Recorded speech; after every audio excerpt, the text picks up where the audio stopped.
My stepsister sent me 70 photos of them in bed and wrote, "I'm his next wife." So I made sure those photos turned her into a celebrity. Hello everyone. Thank you for being here with me today. Before I begin my story, I'd love to know which city you're joining us from.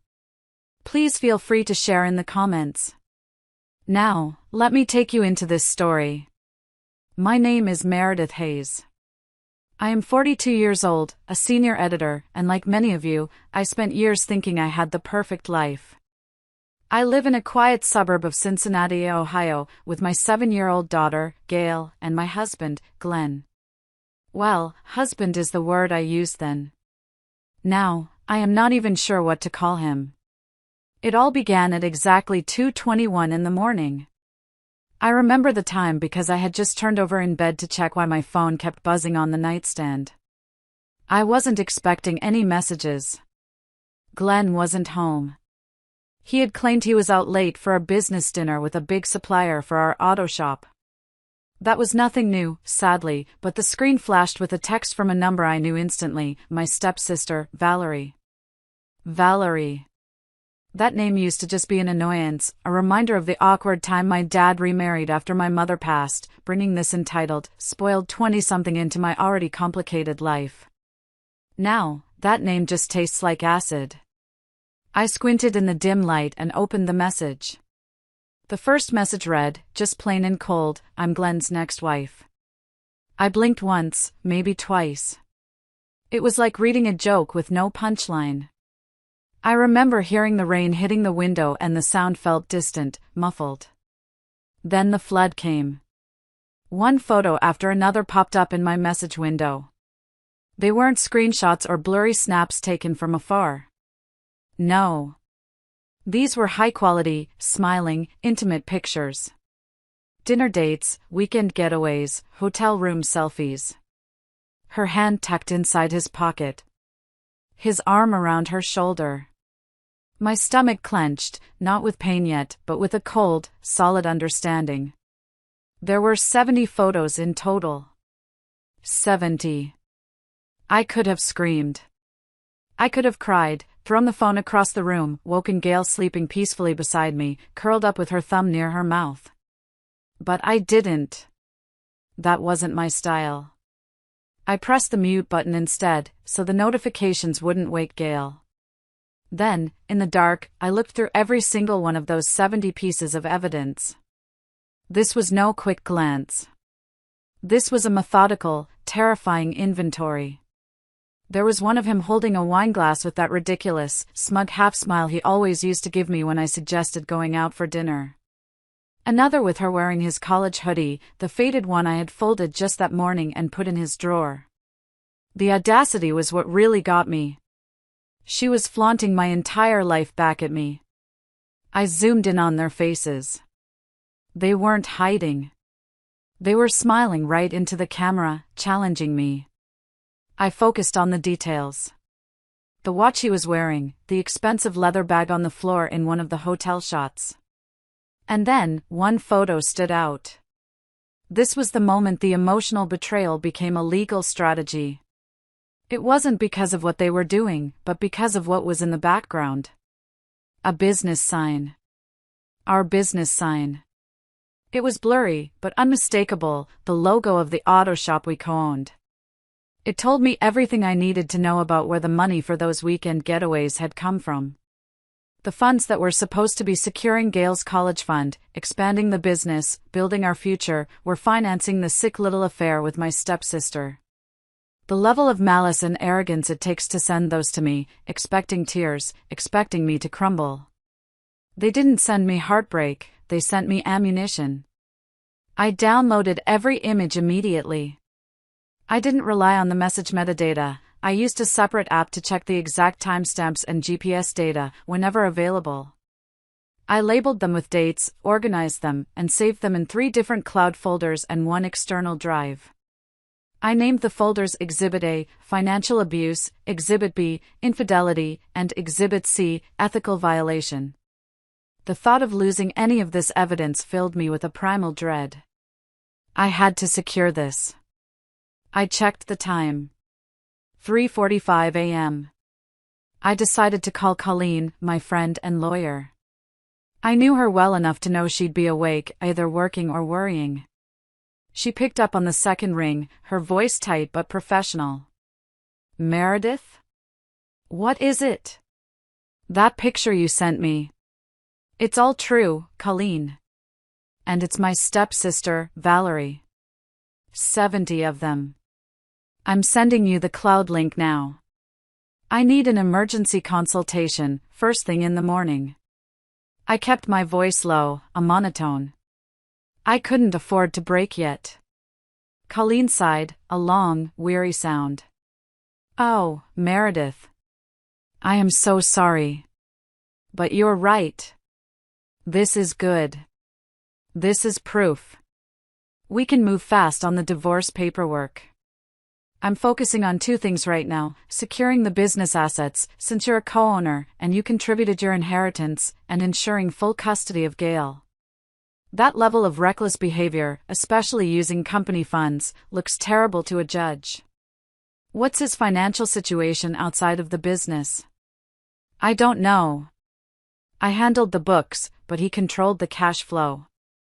That's the problem. He's been taking out money for suppliers lately. But that picture, the one with the shop sign, it shows him at that resort we looked at last year. The one he said we couldn't afford. I paused, letting the irony sink in. He can afford it for her, though. Right. I'm starting the financial deep dive now. Get some rest, Meredith. Or at least, get dressed. I'll see you at 8 a.m. Don't engage with him. Do not mention the messages. Act normal, Meredith. It's crucial we control the narrative. Act normal, I repeated to the empty room. I hung up and sat on the edge of the bed. I had maybe 3 hours until Glenn came home. I used that time. I quietly gathered every financial statement I could find, anything related to the business's tax filings and our joint accounts. I put them all in a messenger bag, ready for Colleen.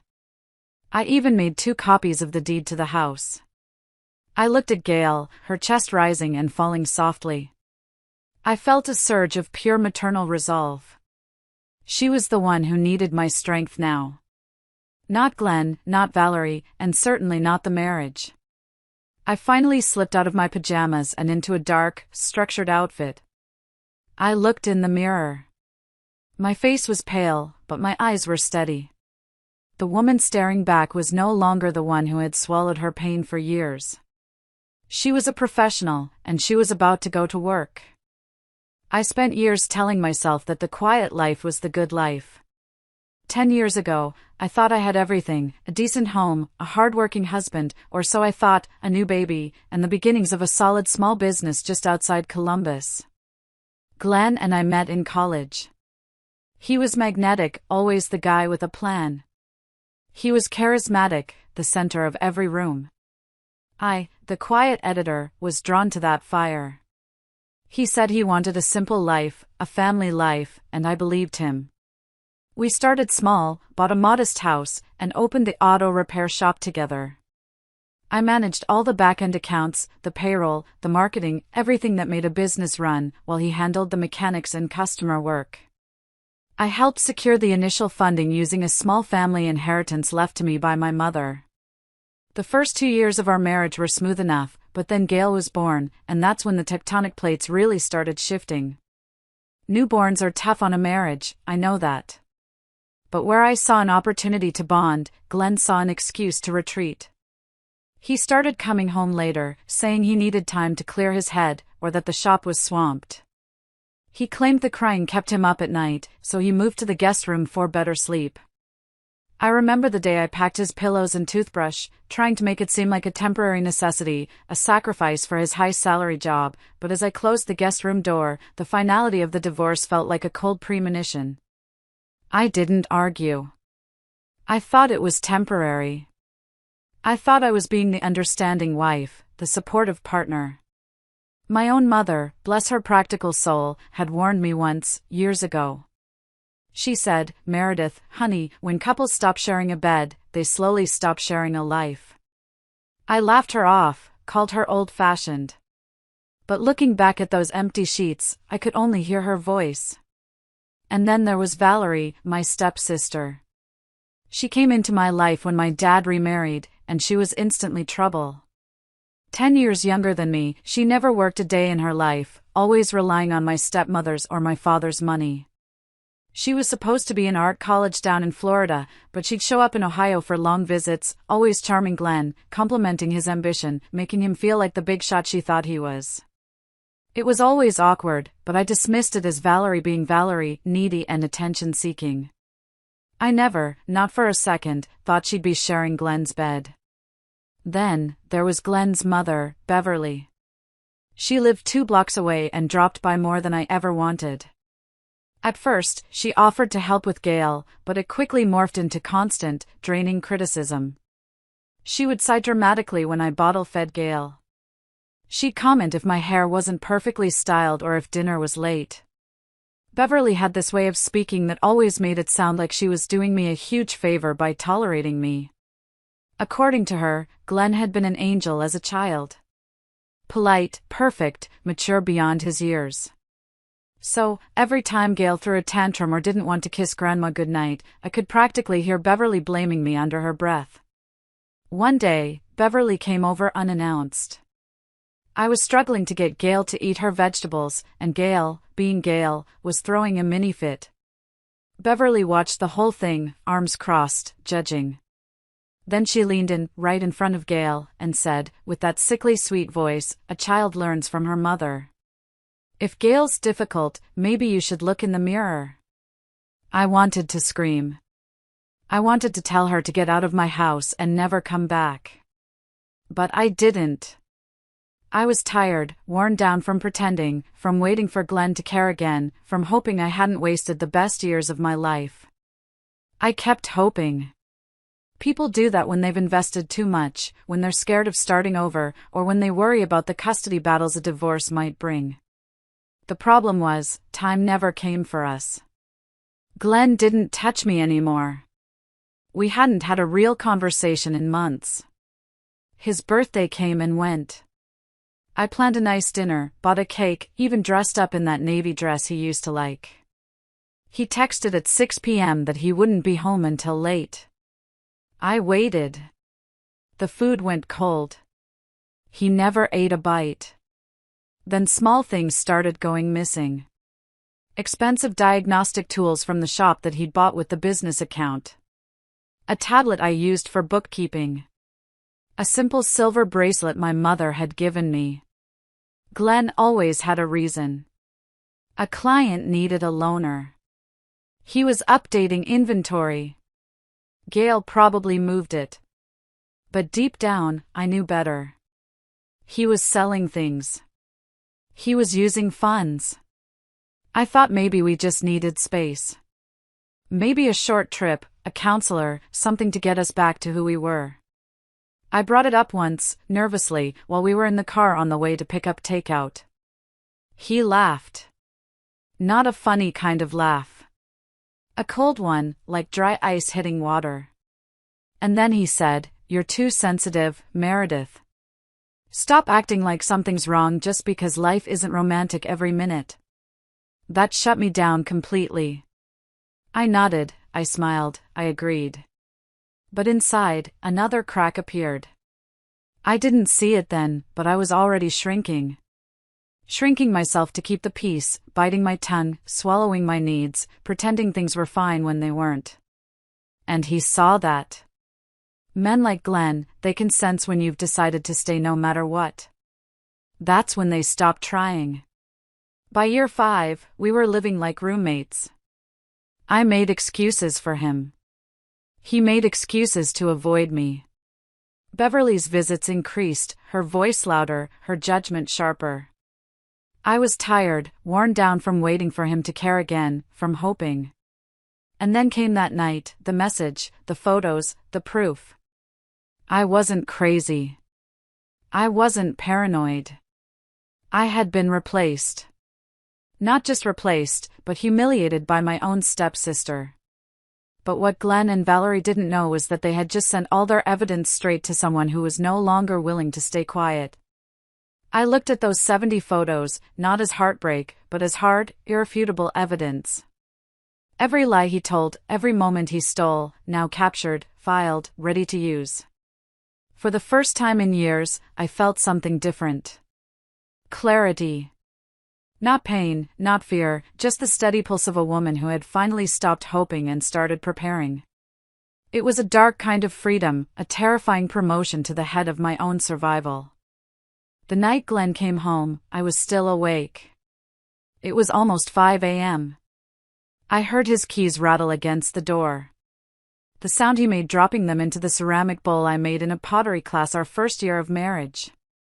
It used to be a symbol of our shared life. Now, it just sounded hollow. Gail stirred next to me. I gently patted her back and kissed her forehead, keeping my breathing even, pretending to be asleep. From the hallway, his voice cut through the dark. Meredith? He sounded normal. Too normal. Like nothing had happened, like he hadn't just spent the night with my stepsister. I didn't answer. I didn't want him to hear the shake in my voice, the steel I was forging in my gut. He moved down the hallway, reeking of cheap cologne and the unmistakable scent of whiskey. I heard the shuffle of his shoes, the thump of his jacket hitting the floor, then the sound of the shower running. Always the shower, like he could rinse off whatever sins he had racked up that night. When he finished, he didn't come to our room. He hadn't slept in our bed in over 2 years. I let it go. That night, I didn't follow him. I stayed where I was, holding Gail. I stared at the ceiling and counted the seconds between each drip from the bathroom faucet. Each one felt louder than the last. I didn't sleep a wink. By morning, Gail's little fingers touched my face. She whispered, "Mommy, wake up." Her breath smelled like strawberries. I kissed her cheek and got up. We padded into the kitchen together. Just the two of us. That's when Beverly appeared. She was already there, like a villain who knew the show was about to start. Her hair freshly dyed, teased high like she was going to a church banquet. Black curls shining like plastic. She didn't say good morning. She never did. "You're just getting up now," she said, frowning at my pajamas. "The child's probably starving." "I've been up for hours already." Gail ducked behind my leg. I reached down and squeezed her hand. "I don't want Grandma," she mumbled in her soft little voice. Beverly's lips thinned. "This child is so mean. No idea where she gets that temper from. Glenn was always an angel." I didn't respond. I walked past her and pulled out the eggs from the fridge. Normally, I'd pretend not to hear. I'd ignore her. But not today. Today, I cracked eggs into a bowl, stared at the yellow swirl, and said, flat as stone, "Beverly, can you shut your mouth?" There was a long silence. She froze by the hallway, stunned. Her mouth literally hung open. "What did you just say, Meredith? Are you feeling all right?" I slammed the knife down twice on the cutting board and turned around slowly. I said, "Shut your mouth. I am feeling perfectly clear, thank you." She blinked. Her bright red lipstick trembled for a second. She looked like a balloon someone had let go of mid-inflation. I made breakfast for Gail and me. Just us. 2 plates. No third. I meticulously buttered Gail's toast, focusing on the simple, practical act. Beverly, still reeling, waddled down the hallway, pounded on Glenn's door, and sang, "Glenn, breakfast is ready," like it was 1950. She was desperately clinging to her role as the perfect homemaker's mother. By the time Glenn stumbled into the kitchen in his robe, smelling of soap and shame, Gail and I were already dressed and stepping out the front door. "Where's breakfast?" "I have a big meeting this morning," he asked, his voice rough and entitled. I didn't answer. Gail looked up at me and said, "Daddy didn't get any." "Nope," I said. "Mommy makes breakfast for Gail. Daddy's mommy can make breakfast for Daddy now. We are moving on to better things, sweetie." Gail nodded like it all made perfect sense to her. We got into the car. The drive to school was quiet, the air thick with my new resolve. As I watched her skip toward the door, I realized something deep and clear. This wasn't just about cheating. This was about all the years I gave. All the times I was quiet. All the times I fed everyone else first and let myself go hungry. Not anymore. I felt lighter than I had in years, like I had finally shed a heavy, ugly skin. I drove straight to Colleen's office. The conversation was purely professional, focusing only on the divorce proceedings. She had already pulled up preliminary reports on the business assets. "Glenn's salary has been inflated over the last year, Meredith," Colleen said, tapping a printout. "He's been essentially paying himself exorbitant bonuses that you didn't approve, claiming it was for equipment, when it clearly went to fund Valerie's lifestyle. We have him dead to rights on financial misconduct, especially since he commingled the money with the funds from your inheritance." "I saw that in the books," I said, "but I couldn't prove where the money went." "He'd call it supplier costs. It was all disguised. I need to make sure I get full control of the business to clean up his mess. And full custody of Gail. We're going for a full settlement, Meredith. Majority stake in the business, and full custody of Gail. His recklessness with business funds while you were home raising his child is indefensible in court. The judge will look at the inheritance you put in and see his behavior as gross financial negligence. We need to be the picture of calm, controlled reason." We went over the strategy for an hour, detailing exactly how I needed to act, calm, unemotional, and focused only on the facts. I had to become a stone.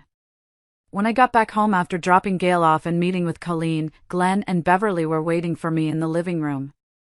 I walked in and immediately noticed the silence, tight and tense, like the room was holding its breath. Beverly had powdered her face so heavily it looked like she was trying to bury her own expression. Her lipstick was bright red, too red for morning. She looked like someone playing dress-up, someone who didn't know how to be taken seriously without a performance. Glenn was slouched deep into the couch, arms crossed like a rebellious teenager. He didn't even try to hide the smug look on his face, the look of a man who thought I was too weak to leave. "You really made breakfast just for yourself," Beverly snapped first. "What kind of wife does that? Are you trying to starve your husband?" I looked at her. Then at Glenn, then back again. I walked to the kitchen and poured myself a glass of water. Took a slow sip. I didn't need to yell. I didn't need to cry. I had the facts, and that was all the power I needed. "I made breakfast for me and for Gail," I said, calmly returning to the living room. "Not for Glenn." "And haven't you always said my cooking was terrible?"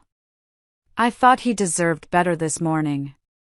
"Perhaps your cooking is better suited for him." Glenn shifted in his seat, obviously confused by my lack of hysteria. He was expecting a meltdown. I gave them silence. They wanted to fight. I gave them questions. They thought they had power. I was about to show them how little they actually had. "What's that supposed to mean, Meredith?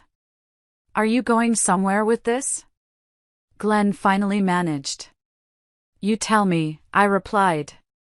"I'm just asking simple questions about your daily routine." Beverly's voice wobbled. "Are you saying you don't want this marriage anymore? You're going to throw everything away? You'll ruin your daughter's life." I smiled a little.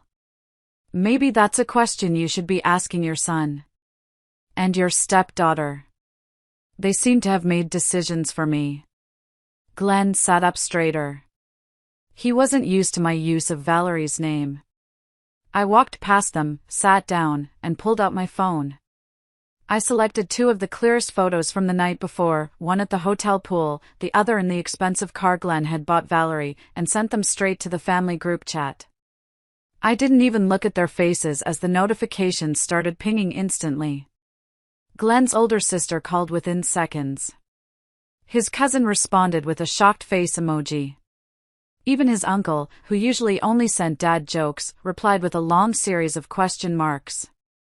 Glenn lunged toward me, his face red with panic and rage. "What the hell is wrong with you? Why would you do that?" I stepped back, holding up my hand. "No yelling. Gail's at school. Let's not behave like teenagers. You did the dirty laundry, Glenn. I'm just making sure it's aired out." He clenched his jaw, fists curled. Beverly stood up, ready to jump in. "You're ruining your own family," she hissed. "Posting dirty laundry like some drama queen. You should be ashamed." I turned to her.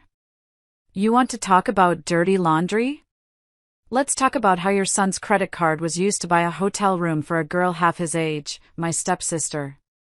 Or how the business you're so proud of is being used to fund weekend trips and designer handbags, money that should be securing Gail's college fund."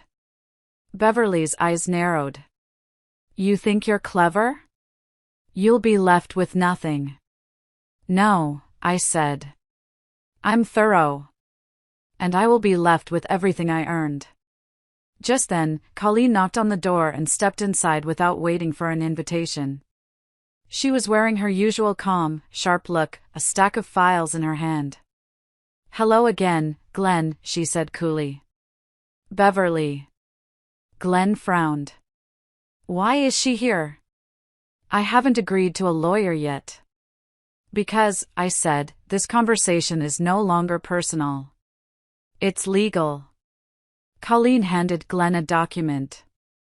"These are copies of your company's financial records. 7 years' worth.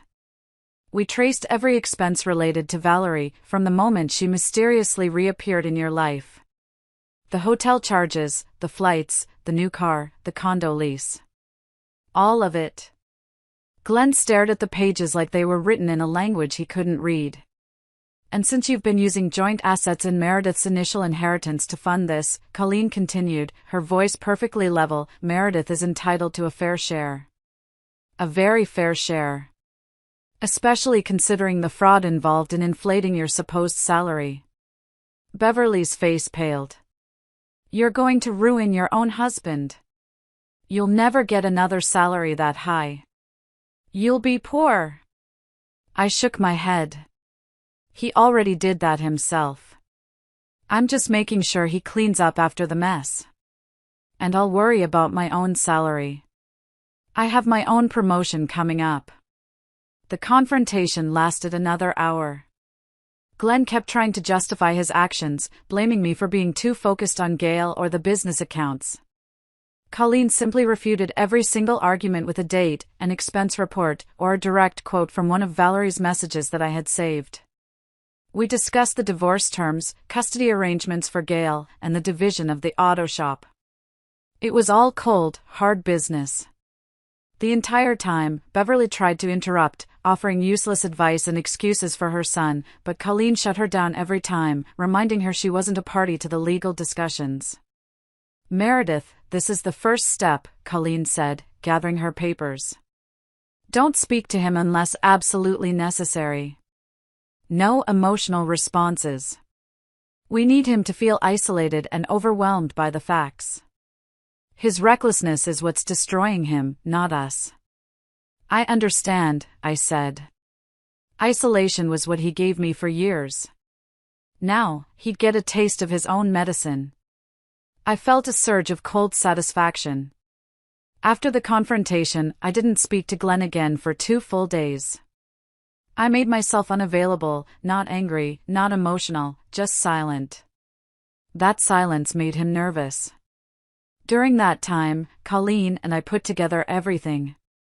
We went through financials, emails, and messages. But what caught Colleen's attention the most was a small detail in one of the 70 photos Valerie had sent me. In the corner, behind their little romantic breakfast set up on a patio, was a building with the distinct logo of Eastern Lakes University. That was the university where the Glenn Hayes Scholarship Foundation worked. He had started the program a few years ago to help underprivileged students with promise. That's how he described it in his pompous local interviews. I sat across from Colleen at her office, stirring my coffee. Do you think she's one of the students? It makes sense why she was always hanging around. Colleen nodded. It's the only logical explanation for why he'd be spending so much time there and using the business name to cover it. The ethical violation is huge. Only one way to find out. We made the call to the university, introducing ourselves as co-founders of the scholarship fund, which was technically true. I did the writing for the promotional materials and the legal paperwork, ensuring all the tax filings were correct. Glenn just showed up to smile at events and hand out the big checks. The concept of the college fund was my idea, rooted in my own background. Within a day, we had an appointment to speak with Professor Stanley, the program head. The campus was just an hour away, a beautiful drive in early spring, the trees just starting to bloom.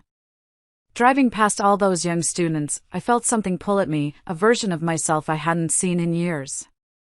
Young, hopeful, still believing life was fair, still believing in the value of education and hard work.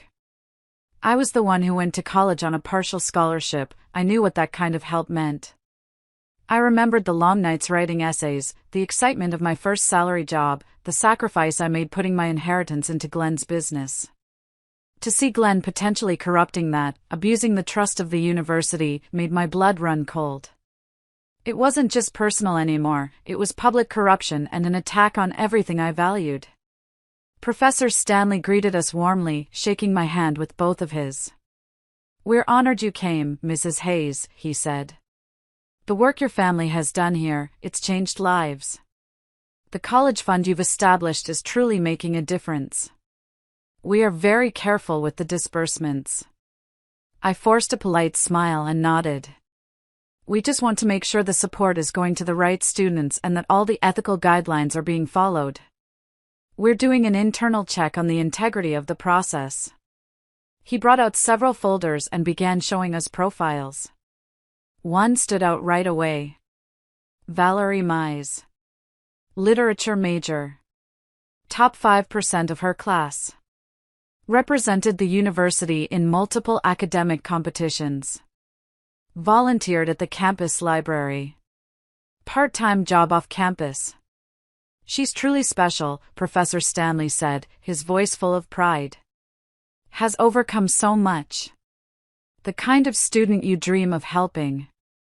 She's been a model recipient. Her application was sponsored personally by Glenn."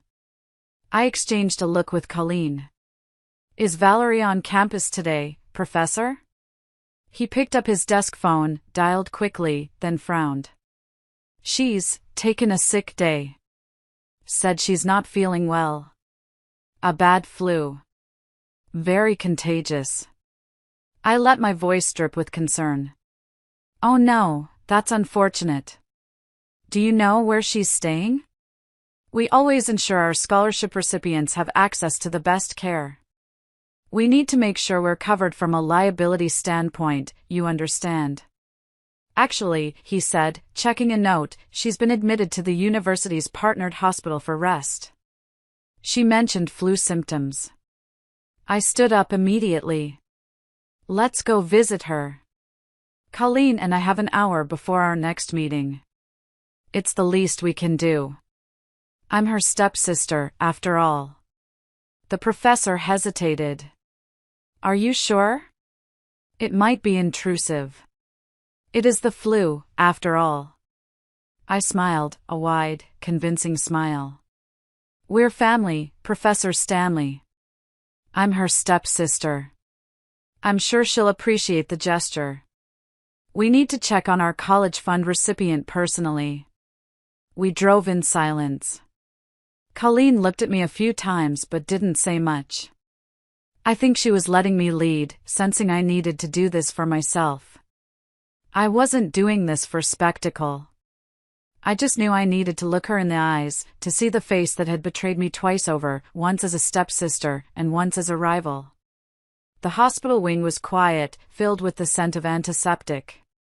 We walked down the corridor until we found room 333. Colleen stopped me just before the door. "Meredith, look closer." I looked. Outside the room door, beside the number, was a small placard. It read, "Maternity ward." "She's not here for the flu," Colleen whispered, her eyes wide. I nodded once, then knocked gently and opened the door. Valerie was in the bed, pale and tired-looking. Her hair was in a messy bun. She didn't have makeup on. She looked nothing like the smiling girl in the 70 photos, she was just a young woman, scared and alone. She was barely 22. When she saw me, her betrayed stepsister, the woman she thought she'd crushed, her eyes widened, her lips parted, but no words came out. Professor Stanley stepped in behind us, looking confused. "Valerie," he said kindly. "This is Mrs. Meredith Hayes. She helped establish the scholarship you've been receiving." Valerie sat up slowly. "I didn't know. I didn't think." I sat down in the chair beside her bed. I had to look her in the eyes. I had to be the calm, terrifying force in the room. "You look awful, Valerie," I said softly. "Are you okay? You said you had the flu." She swallowed hard. "I just have a cold. Nothing serious. I'll be back on campus soon." Colleen glanced around the room, then stepped out into the hallway and looked both ways, making sure she had an audience.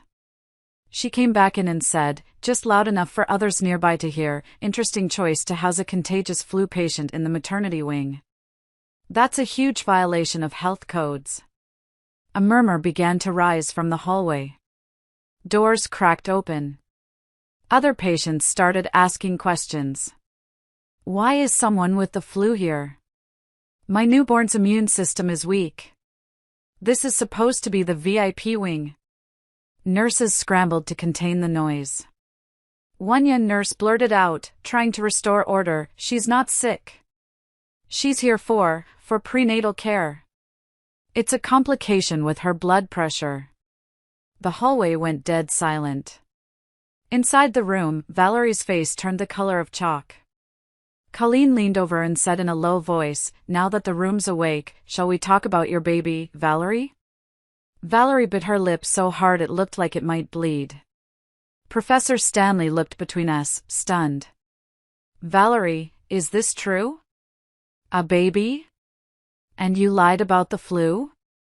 She nodded once, slowly, shame visible in the simple movement. I asked the final, devastating question. "Is it Glenn's?" She said nothing. Just pulled the blanket up to her chin and looked away, refusing to meet my gaze. That was answer enough. Colleen looked at the professor, her voice sharp and legal. "Given the nature of their relationship, there are serious ethical implications here. He's sponsoring a student he's sleeping with. A student who also happens to be his wife's stepsister. This is a massive conflict of interest." He blinked, the realization of the scandal hitting him all at once. "You mean she's one of our students, and he's her sponsor and the father?" "Yes," Colleen finished. "Her mentor, her landlord, the supplier of her expenses, and the father of her child. All while using funds designated for the college fund to pay for her luxury lifestyle. This is a lawyer's nightmare.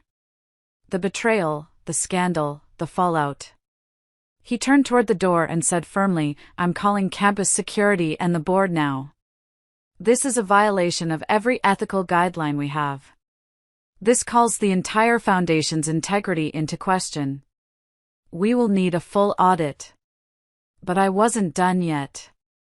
I stood up and turned to Valerie, who was shaking slightly under the blanket. I wanted her to understand the depth of her arrogance. "You thought sending me those photos would break me, Valerie," I said quietly, leaning down. "You thought I'd send a check and walk away. You thought you'd step into my life, take my husband, and get an easy inheritance. But you never understood who I really am. I'm the one who handles the accounts. I'm the one who founded the college fund. I don't break. I fight.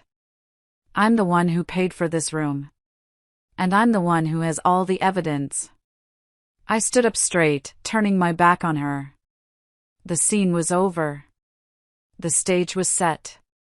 If you are still listening, please help me like this video and comment the number 1 below, so I know you are wonderful, and I understand that you are accompanying me throughout this journey.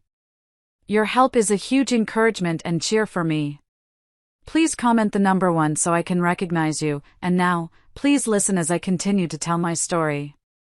I didn't go straight home after the hospital visit.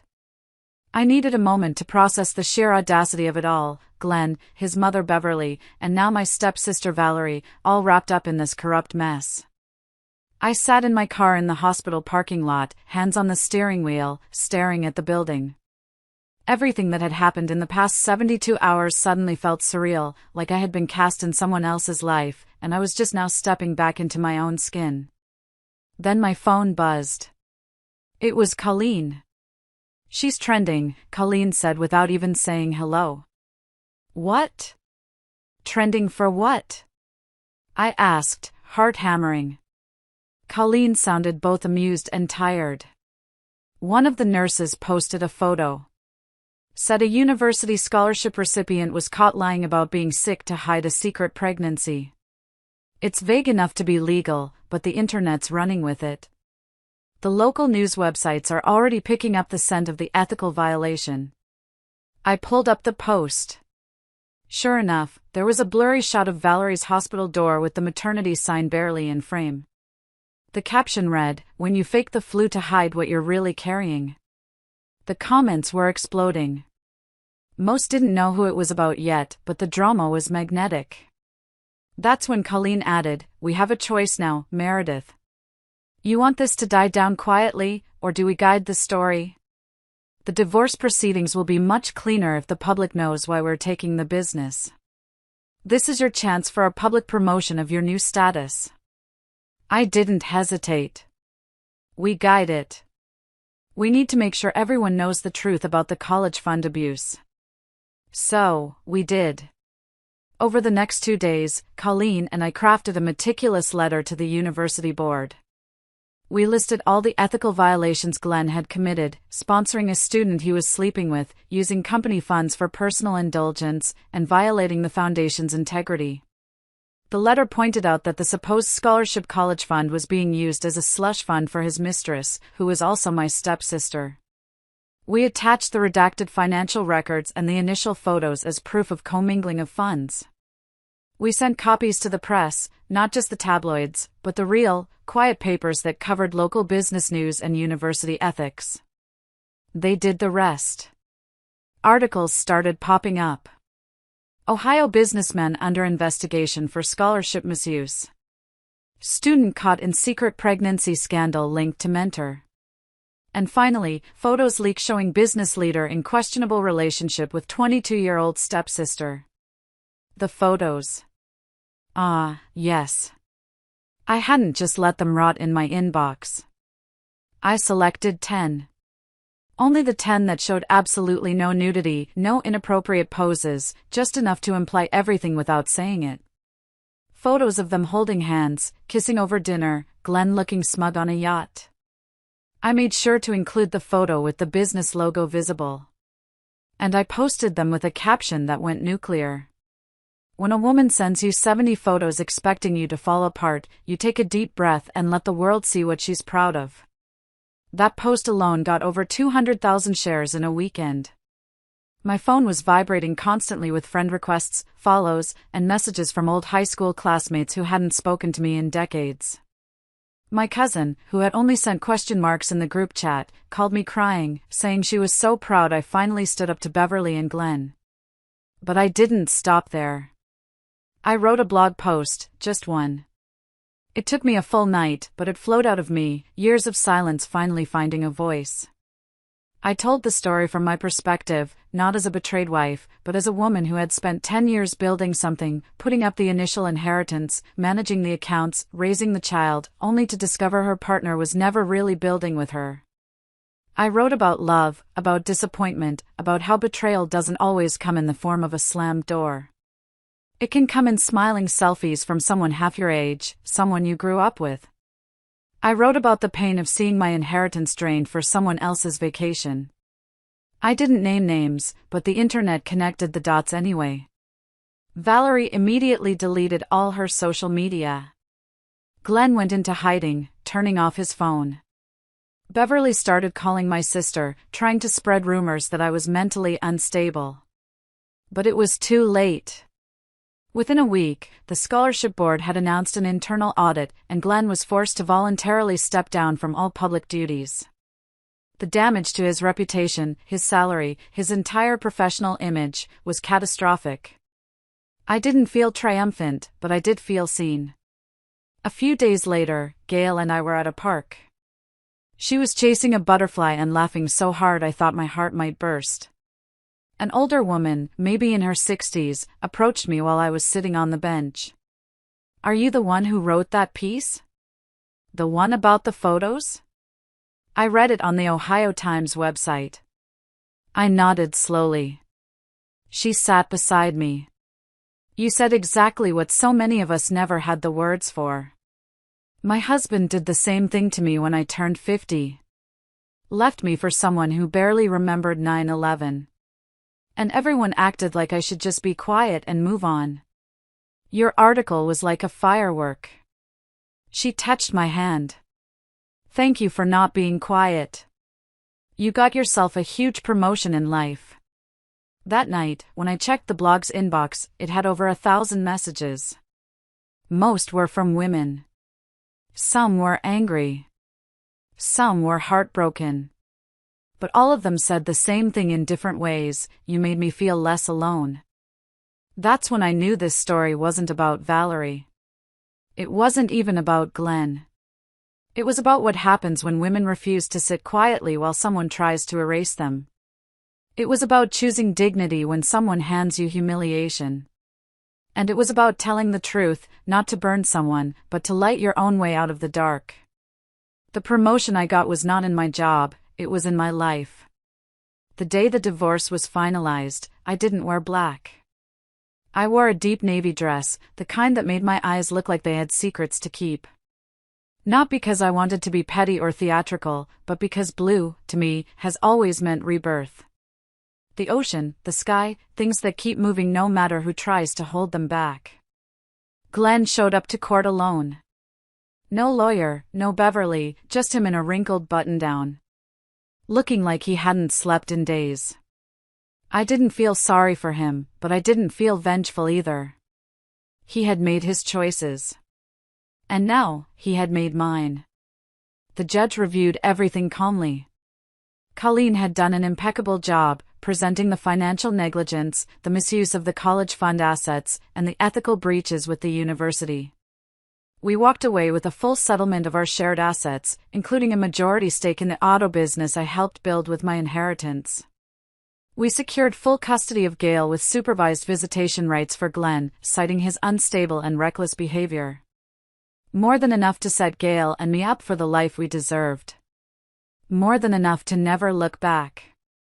Outside the courthouse, Glenn tried to speak to me. "Meredith," he said, his voice raw. "I didn't think it would end up like this. This is unfair. My salary is gone." I nodded. "That's the problem, Glenn. You never thought. You only acted." The unfairness started with the 70 photos. He reached out as if to touch my arm, then stopped. I didn't think you'd actually walk away. I thought we could still work it out. For Gail. Beverly said you'd never be able to handle the house and the business. That made me pause. I looked him in the eye, the man who had dismissed me, lied to me, and betrayed me with my own stepsister. "You thought I'd stay no matter what," I said, my voice clear. "Because I always had. But here's the thing, Glenn. One day, even the strongest rope snaps if you keep pulling. Enjoy the silence, Glenn. I turned and walked away, my heels clicking like punctuation marks on the marble steps. Gail was waiting with my sister in the car. When she saw me, she clapped. Are we free now, Mommy? Can we get a puppy? I laughed, scooped her into my arms, and said, yes, baby, we are. We are absolutely free. The next few weeks were quiet. A strange, unfamiliar peace settled over our home. For the first time in years, I slept through the night. I made pancakes on Saturdays without thinking about who I had to please. I let Gail decorate the living room with crayon drawings and fairy lights. The house started to feel alive again. I used my newfound control over the business to hire a competent manager, and I shifted my focus to my editing career, which quickly led to a significant promotion. I spent several weekends packing up Glenn's things from the guest room. I didn't rush. I folded his shirts, organized his tools, and put everything into labeled boxes. It was a mundane process, but in its practicality, I found immense satisfaction. Each box was a step further away from the man who had wasted my time. I didn't want to see him, not even at Gail's school events. Colleen handled all the logistics of his supervised visits. Then one afternoon, I got a letter in the mail. No return address. Inside was a single photo, one of the 70 Valerie had sent me. It had a red X drawn through it. And on the back, just 4 words, I never saw it coming. There was no signature, but I didn't need one. I folded the photo in half, tossed it in the trash, and walked outside into the sun because that was the truth, wasn't it? They never saw it coming. They never imagined the woman behind the quiet dinners, the school drop-offs, the polite thank yous, and the folded laundry would be the same woman who could take her pain and turn it into power. They didn't think I'd share the photos. They didn't think I'd tell the story. They didn't think I'd be believed. And they definitely didn't think I'd win. But I did. And not just in court. I won in life. I won by refusing to let their betrayal define me. I won by reclaiming my voice. And I won by showing my daughter that silence isn't strength when someone steps on your soul. In the months that followed, the blog grew. More women wrote in. We started a small community. No big slogans, no grand mission, just truth, stories, support, a place to be heard. Sometimes we think revenge means destruction. But sometimes revenge is just telling the truth loudly enough that someone else sees themselves in it and stands up, too. So, here I am, still standing, still walking, still free. If you've ever been made to feel like your pain wasn't valid, like your voice was too small, or your story wasn't worth telling, I hope this video reminds you, you are not alone.